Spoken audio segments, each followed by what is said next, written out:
Keep it classic.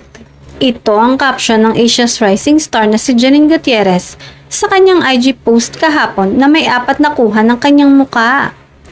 Simple ngunit eleganting mga litrato na nagpapakita ng perpektong hugis ng kanyang muka kung gaano kaganda at kakinis.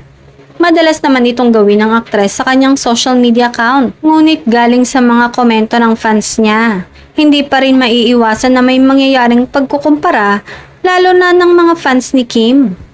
Pilit pa rin silang nagbibigay ng hindi magagandang salita tungkol sa aktres. Hindi naman ito maiiwasan talaga, lalo na ang pambabash sa industriya ng showbiz. Subalit pakiusap ng fans ni Janine ay tigilan na ang pagkukumpara kay Kim at Janine dahil pareho naman aniya silang magaling na aktres at may kanya-kanyang taglay na kagandahan. Tila hindi pa din daw makamove on ng mga fan ng dalawa dahil sa nangyari sa Paunin at Kim Pao.